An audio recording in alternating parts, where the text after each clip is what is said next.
Conheça o Cotai Project. O Cotai Project pretende desenvolver um ecossistema financeiro global que dará 100% de anonimato, liberdade geográfica e financeira para todos os usuários de criptomoedas do mundo. O ecossistema consiste em uma corretora de criptomoedas, um banco digital internacional e um gateway de pagamento em cripto. Tudo isso dentro da Cotai Wallet. Não perca essa oportunidade e acesse o nosso site. Link na descrição do vídeo. A bolsa estava subindo. Sim. E aí a sanção veio e desde então só cai. Cai, cada vez mais. Revertendo essa questão agora com um possível acordo, que tem que ser até 1º de agosto, né? Sim. A bolsa tende a subir.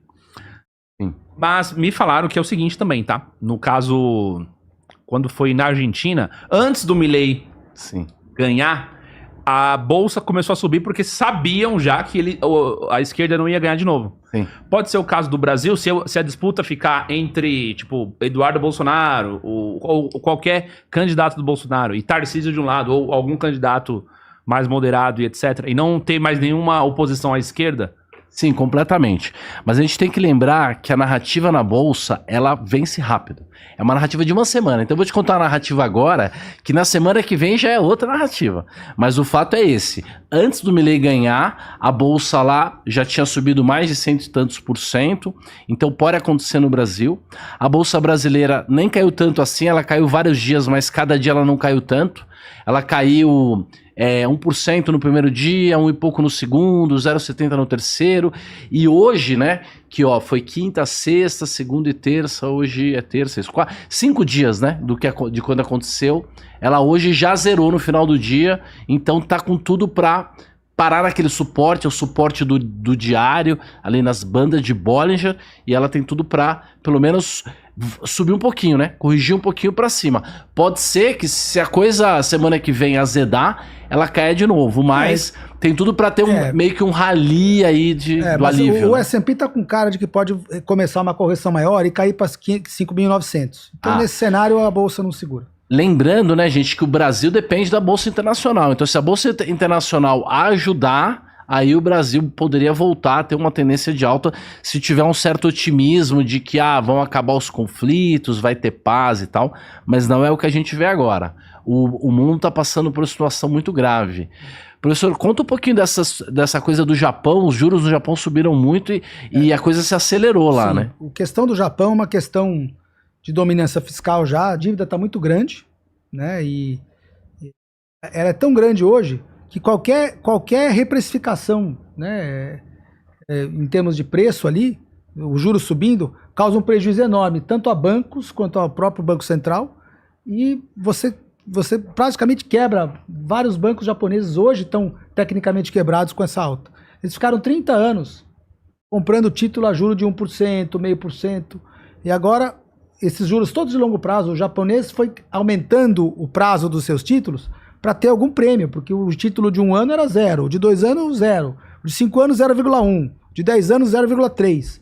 O cara começou a ir para 20, para 30, para 40 para poder ter 1,5 de juro. Agora um título de 40 anos sobe de 1,5 para quase 4, 3,5, você causa um prejuízo de 70% numa carteira. Você quebra todo mundo. Imagina você estar na renda fixa conservadora do Japão, todas as suas economias lá, de você japonês trabalhando lá loucamente, e cai 70%. É o que está acontecendo no Japão. Já são sintomas de uma crise, professor? Crise da dívida? Sim. Essa é a próxima crise. O Japão, né? é o precursor de toda essa ideia de que você pode imprimir dinheiro para sempre. Né? Imprimir dinheiro que a gente sabe que não é papel.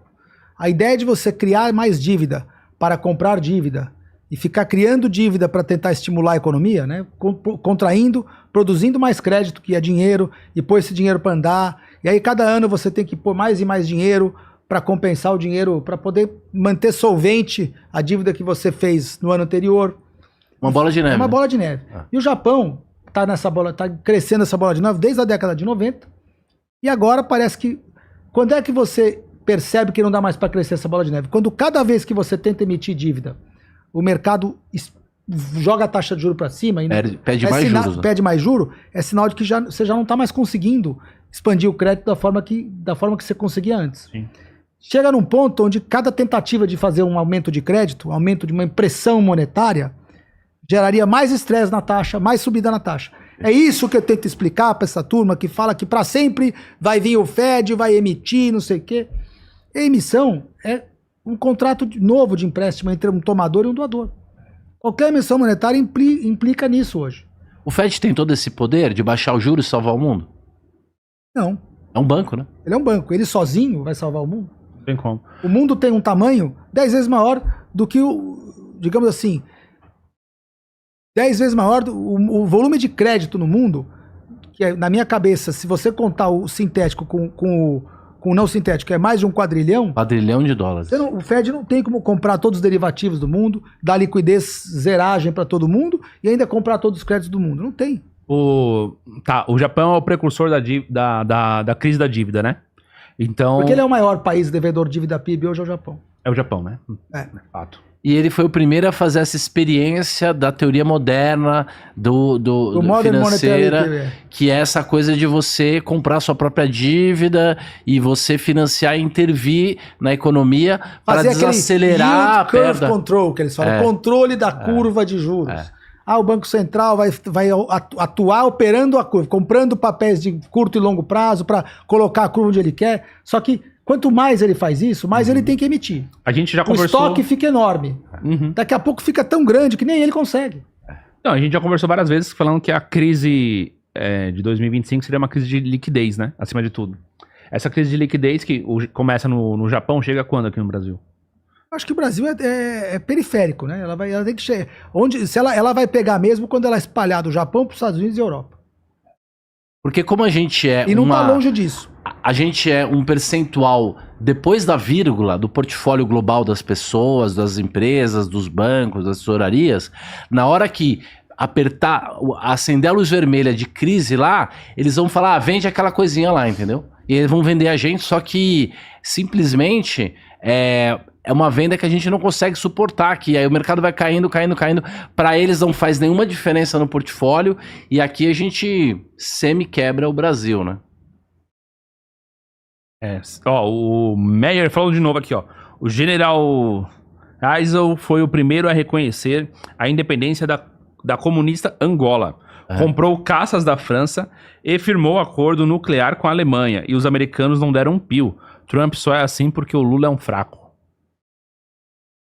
Eu entendi. Então, não dá pra gente falar bem de militar, né? Foi isso que trouxe a gente aqui, né? Eu acho que a grande derrocada, né? Que a grande virada para a esquerda, e a gente teve. O regime militar não foi de direita, tá? Não, o regime militar combateu a esquerda e a direita. Sim, tem Porque um detalhe eles exilaram isso, né? a esquerda e exilaram o Carlos Lacerda, que era o líder da direita também. Então isso para mim é evidente. Agora, existia uma certa linha e o Geisel mudou essa linha. A linha antes do Geisel era uma linha mais alinhada com os Estados Unidos. Sim. O Geisel desalinhou o Brasil dos Estados Unidos. Por quê? Aquilo que eu estava dizendo antes. Não sei se foi aquilo naquele outro lugar que a gente estava que eu disse. Sim. O Brasil estava debaixo da esfera de influência americana. Sim. As potências nucleares nunca permitiram que o hemisfério sul tivesse armas atômicas. Por quê? Porque a gente foi considerado, por muitos anos, durante a Guerra Fria, a zona de retaguarda dos Estados Unidos. O que é a zona de retaguarda? Se você tiver um conflito nuclear, você vai ter ali explosões atômicas nucleares no hemisfério norte. Se você não tem armas atômicas no hemisfério sul, toda aquela poluição das nuvens, né, radioativas fica no hemisfério norte. E como você sabe, né, pelo estudo climático, os ventos, né, eles sopram dos polos para o Equador, depois o ar quente sobe, né? Então você vai tendo aquele ciclo dos polos para o Equador e sobe. Então não é tão fácil você misturar os áreas do hemisfério norte com o do hemisfério sul, porque quando chega no Equador tudo sobe. Faz assim. Então a única maneira de você ter terras agriculturáveis depois de uma guerra nuclear seria você preservar o hemisfério sul ao máximo. Então, por ser essa zona de retaguarda, as potências mesmo não permitiam que no hemisfério sul houvesse armas nucleares. Você vê um monte de país do hemisfério norte, menor que o Brasil, Sim. Tem arma nuclear. O Paquistão, não sei o que lá, tem arma nuclear. O Brasil não. Por quê? Porque está no hemisfério sul. Nenhum outro país do hemisfério sul também tem. Então, o Geisel, acho que não se conformava com isso. Sim. O Brasil não entendeu que, nesse momento, que insistiu, foi lá e fez acordo com a Alemanha, só que o acordo era para usina, né? Não era para armas. Armamento, né? Era para fazer Angra, usina e tal.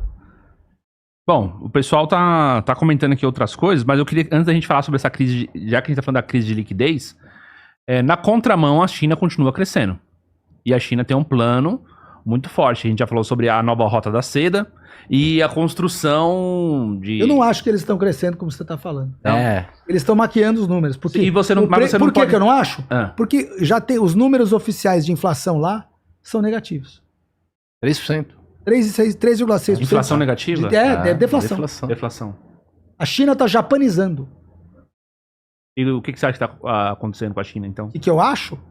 A China está tendo muita quebra de banco, de empresas imobiliárias. O governo está nacionalizando empresas. Sim. Ele imprime crédito, dinheiro e compra empresas quebradas. Dando dinheiro. E para eles não importa muito. O comunista gosta disso mesmo, de ser dono de ter tudo nacionalizado, né? Então, nessa hora... Só que isso é o sinal de que você está com a economia muito em sério risco de quebrar mais coisas. E o que você faz é deprimir a população no sentido de que você acabou com a poupança interna. Eles tinham uma poupança interna muito grande com os imóveis foram devastados, está sobrando centenas de milhões de imóveis. Centenas de milhões, tem cidades inteiras vazias. Esse PIB que eles estão chutando aí de 2,5, 3 já deve estar perto do zero. E as cidades, as províncias que vendiam muito terreno, que era a receita dela porque ela não cobra imposto, as províncias não cobram imposto, já venderam todos os terrenos, não estão mais recebendo. Então aquilo ali é uma pirâmide quebrada. E agora, com o Trump dando esse checkmate, eles não aguentam as tarifas lá. Então, eles estão tendo que negociar ainda, se eles não e o Xi produto. Jinping foi retirado. Ele agora é um fantoche e tem 5 caras, um comitê mandando nele. Por isso que ele não aparece mais em público. Xi Jinping sumiu, é um fantoche? Sumiu. É verdade. Por quê? Porque ele que causou essa briga toda. Não dá para os Estados Unidos gerar um superávit absurdo para a China e a China gastar esse lucro se armando contra os Estados Unidos. O Trump tá certo.